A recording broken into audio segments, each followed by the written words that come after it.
A major Supreme Court ruling is raising concerns about the future of voting rights in America. We hear from a Columbia College Chicago professor and student on what this could mean for future elections. Graduation is right around the corner, and students are using the power of caffeine to push through the remaining week. And the runway is heating up at Columbia College Chicago as seniors step into the spotlight for this year's Transition Fashion Showcase.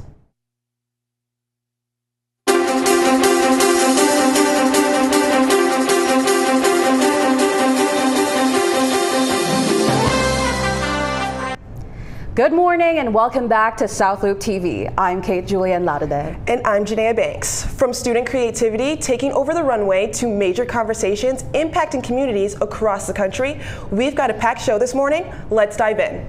A major Supreme Court ruling is raising concerns about the future of voting rights in America. The decision weakens a key part of the Voting Rights Act and could change how states draw congressional districts. Reporter Anijah Reeves has more for us. I'm outside of the federal courthouse here in Chicago, right here on Dearborn Street. Now, if you do not know, the Supreme Court has recently had a ruling that weakens the Voting Rights Act of 1965. It's drawing concern across the country, especially those in Louisiana. The Supreme Court's major ruling significantly weakens the Voting Rights Act, specifically Section 2, which has long been one of the main tools used to fight racial discrimination in voting. The case focused on a Louisiana congressional map that included 2 majority black districts. The court ruled that creating districts based on race, even to improve minority representation, can be unconstitutional. We fought a civil war for that. You know, we went through a whole travail of the, civil rights era to push this through for Voting Rights Act in 1965 so that we would have better proportions of minority Black and brown folks participating in the process. And here in Chicago, one student is already thinking about how this decision can shape the outcome of upcoming elections. If it's happening in Louisiana, it could spread all throughout the United States. And if that is the case, then it will be harder for me to vote as a Black minority. Experts are saying the bigger picture may already be showing itself through patterns in history. I can point you to patterns in the past where Congress has passed legislation like the Voting Rights Act that was designed to ensure that all Americans have equal access to these institutions. On May 4th, the Supreme Court also moved quickly to send its decision down to lower courts, speeding up the process rather than waiting the usual 30 days. Now, the Supreme Court's decision, made in an already heated election season, could create chaos for this upcoming election season in November as states begin creating new congressional maps. Reporting to you, South Loop TV, Anijah Reeves.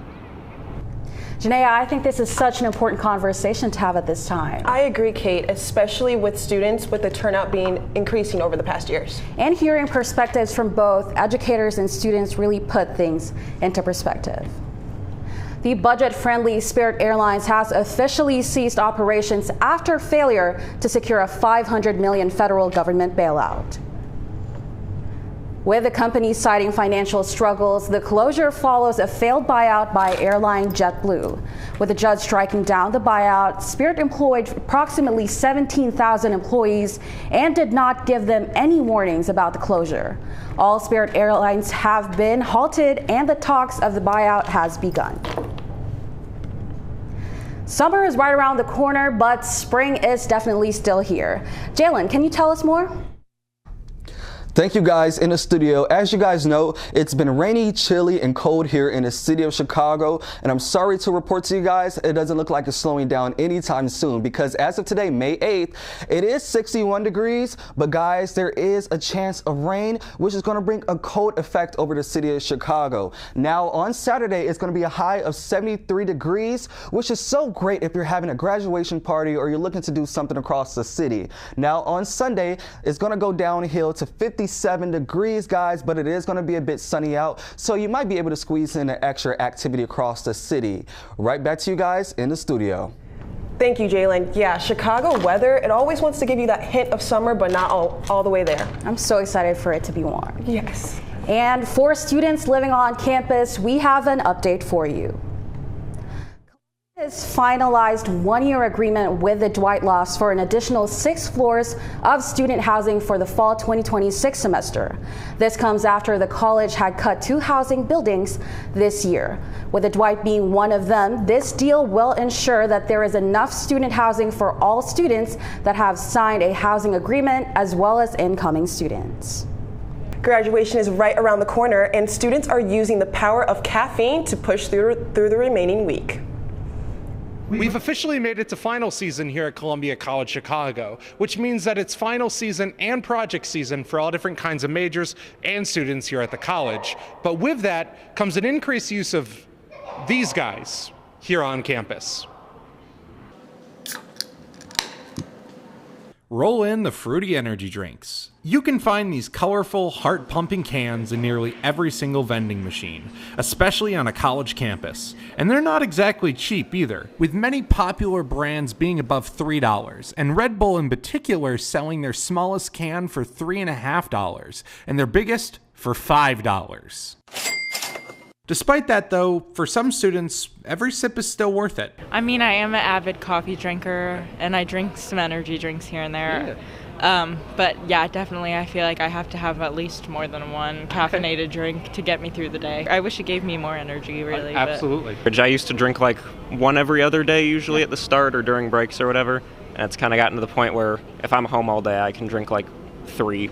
And for some students like Phoebe, they've even experienced negative side effects from their overconsumption of caffeine, leading to shakiness, dizziness, and nausea. That's just what happens when you have caffeine on an empty stomach. Yeah. This is gonna sound bad, but like kind of awesome, because it makes me like feel like a machine, and that makes me feel like I can do my homework better, more efficiently, because I feel less human. Which makes sense, considering that brands like Alani contain 2 cups of coffee worth of caffeine per serving, with the brand currently being sued after the passing of a minor last year, with the family alleging that the drink was part of the cause. But with these drinks containing a mixture of caffeine and vitamin B12, it's the perfect recipe to get students over the finish line. But just as important as energy is to productivity, so is sleep. The FDA recommends no more than 400 milligrams a day for anyone over the age of 18. For anyone under 18, that dose goes way down to 100 milligrams a day. So it's important to keep these numbers in mind wherever you are in your life. Reporting in the South Loop for South Loop TV, I'm Hunter Warner. Thank you, Hunter. The runway is heating up at Columbia College Chicago as seniors step into the spotlight for this year's Transitions Fashion Showcase. This week, members of Columbia's LGBTQ+ community celebrated graduation in their own fashion. More when we return. We're all just trying to keep things running for those who rely on us. That's why we don't have time to be sick with the flu. We don't have time for delays. Ready! We don't have time for spills. Next. We don't have time for setbacks. Let's be real. Getting the flu shot helps you fight the flu. Get a flu shot for yourself and those around you too.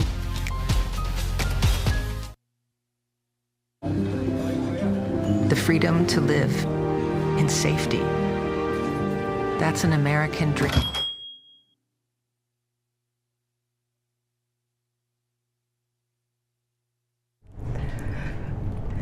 Columbia College Chicago seniors are stepping into the spotlight for this year's Transitions Fashion Showcase. From bold designs to powerful personal statements, the night was filled with creativity, confidence, and contour. Our own Andrea Childress takes us inside the showcase. Florals for spring, groundbreaking. We're here at the Student Center where senior fashion designers are doing anything but the expected. The Transition Fashion Show is proving fashion is about pushing boundaries, not playing it safe. Tonight at Columbia College Chicago, fashion takes center stage at the Senior Showcase Transitions, a night where creativity, craftsmanship, and vision comes to life on the runway. From bold silhouettes to intricate details, each collection reflects the journey of a designer stepping into their next chapter. For these seniors, this moment is more than a show. It's the accumulation of years of hard work, long nights, and dedication. Behind every look is a story, brought to life not only by the designer, but by the models who carry their vision down the runway. I come from India, so I love Indian textiles and Indian craftsmanship. So that's what I've tried to inculcate in my designs tonight. I feel like it's really interesting that her collection is based on her Indian culture and heritage. I think that's really unique to her and really personal, and so it's really fun that she gets to incorporate that into her designs. And the impact doesn't stop there. Audience member says that the show is both inspiring and unforgettable. I think it's like a full production of everything the school has to offer. It was really cool to see what everyone has been working on in the lab the past few months and year. As the lights dim and the final looks make their way down the runway, one thing is clear. Transitions isn't just about fashion. It's about growth, identity, and stepping boldly into the future. For these seniors, transition is really just the beginning. It marks the end of one chapter and the beginning of the next. For South Loop TV, I'm Andrea Childress. Okay, Kate, with those looks, those are incredible. I mean, I'm an art student, but I'm not an art student, but they are amazing, I agree. Yeah, those skills will definitely take them to next year's Fashion Week. The Met Gala took place this past weekend, and in a special segment of Cats Out the Bag, Andrea and Natasha talk the best and worst looks of the night. So, as some of the people may know, for the Met Gala, the theme this year is Fashion is Art, and also the exhibit shown was Costume Art. So there's a little confusion, but just know the overall theme was Fashion is Art. And so for me, one of my favorite looks of the night, even though I have my thoughts and opinions of her as an artist and a celebrity, Sabrina Carpenter was one of my favorites. No, Sabrina looked really, really good. I didn't really care for the headpiece that she had on, but the dress, and then the dress having the still images from the movie Sabrina, a play on her name, I felt like that was like a 10 out of 10 for me. I feel like she does glam really well, so I felt like her makeup was good, the dress was good. I just didn't really care for the headpiece. Good. And then you have one of your top favorite looks? So one of my favorites would have to be Emma Chamberlain. And I think I was surprised, but honestly, the influences kind of showed up for me this year. I know that that's kind of controversial, just whether or not they should be there, but hers was a 10 out of 10. I know that it was inspired by Van Gogh, and I saw where I believe the designer actually hand painted a lot of the things on her dress. So 10 out of 10 for me. Like, I really loved her look. So my other favorite look would have to be Janelle Monáe, but I feel like Janelle always goes hard, but she's that theatrical person in general, even like on a day-to-day. Mm-hmm. So I felt like her doing that was just like, it made a statement with like Mother Nature, technology, everything for me with her was a 10 out of 10. That was another favorite look of mine. So right now, we just went over our favorite looks of the night. You know, I really feel like some celebrities should have been here. Like one of my personal favorites is Dua Lipa. Back in 2023, she had this nice dress. She looked like a Disney princess. Yeah. I really wish she would have came this year, but you know, whatever happens, because I feel like she would have came, because I know like Rihanna was on the guest list, but she still showed up. But you know, it's all whatever said and done. Hopefully we have a good theme next year, but listen, we gotta get into the bad looks of the night. You know, I can't really think of a celebrity that I would have wanted them to come, but I do think that I would want going forward for the men to just come a little harder. I feel like every year it's the same thing with them.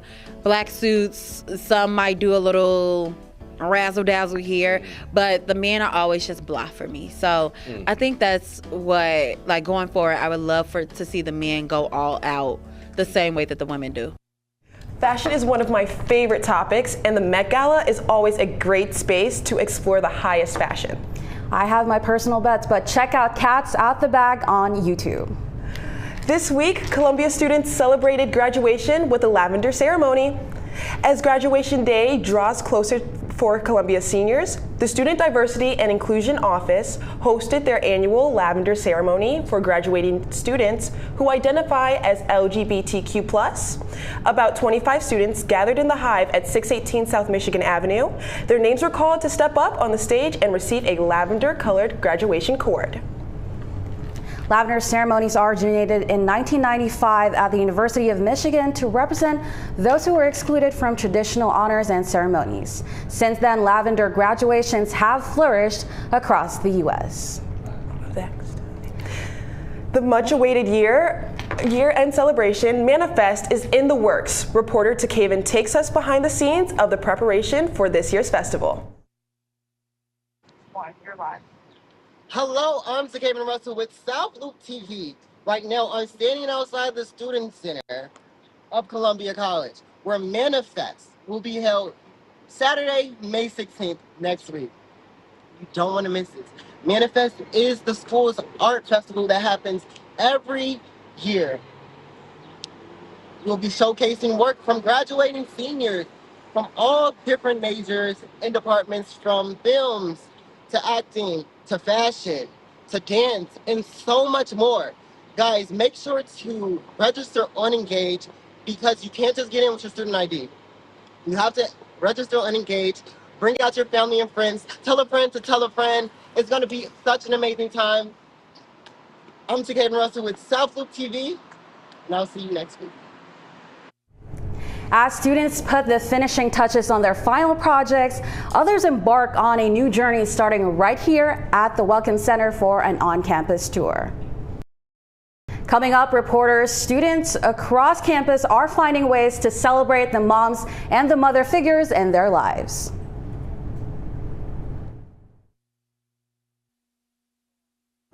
People couldn't see my potential, so I had to show them. I've run this place for 20 years, but I still need to prove that I'm more than what you see on paper.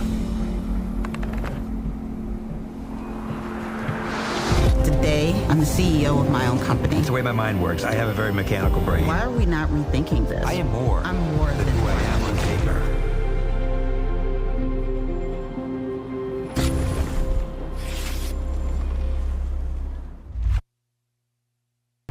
Final projects, graduation prep, and campus tours all happening at once. Columbia College Chicago is definitely a busy season. Reporter Jazz Walker has more for us. As some students put the finishing touches on their final projects, others embark on a new journey starting right here at the Welcome Center for an on-campus tour.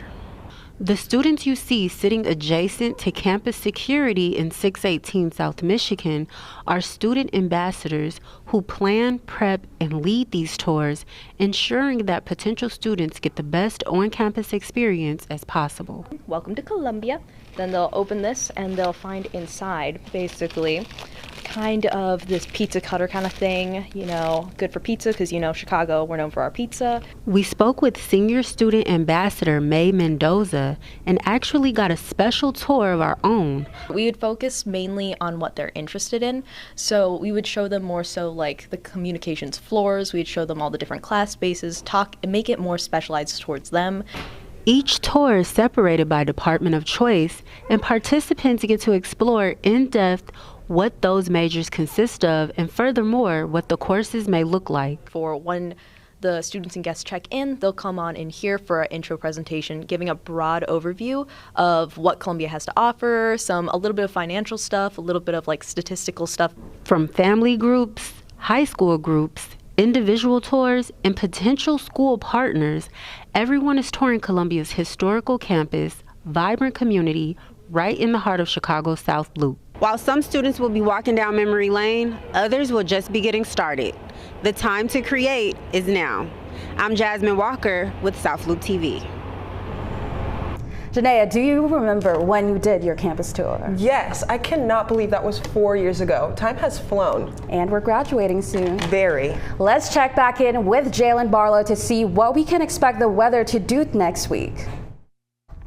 Thank you guys in the studio. As you guys know, the rain doesn't look like it's slowing down anytime soon here in the city of Chicago because it is 61 degrees today, but guys, it's raining, so it's going to have that cold effect across the city.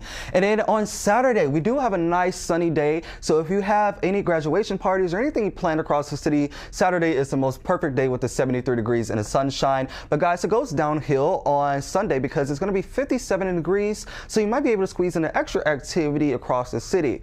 Now on Monday, that cold weather across the city continues because it's going to be 55 degrees on Monday with a bit of sunshine, and then on Tuesday it gets a bit spooky out, guys, because it's going to be 59 with a low of 44, but the rain is going to create that cold chill effect across the city, and so guys, please bring an umbrella when you're outside. But guys, it heats up a bit on Wednesday and Thursday because guys, it's going to be 61 degrees, guys, so you might be able to run across the city, go for a light jog, grab a snack and walk in a park and do some fun activities on Wednesday because of the sunshine. And then on Thursday, you can continue with that a bit, but be mindful because it is going to be cloudy. Right back to you guys in the studio.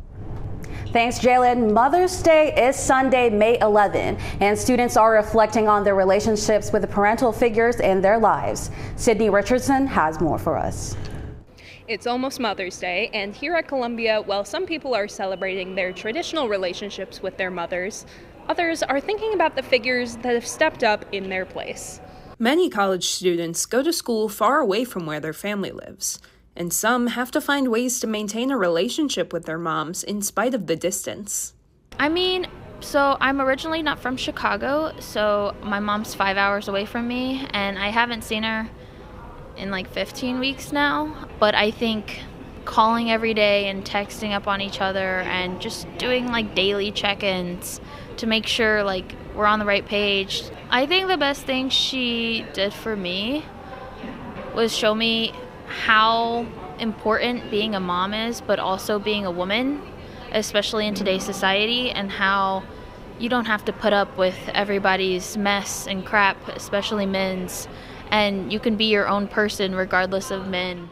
This Mother's Day, some people are celebrating their relationships with other parental figures who are not their mothers. So, my current relationship with my mother is not the greatest. I'm very fortunate to have such a great dad and such a great father side of the family. My dad was always wanting to make sure all my siblings and I were safe and good and happy and everything, so he would always step in when my mother couldn't.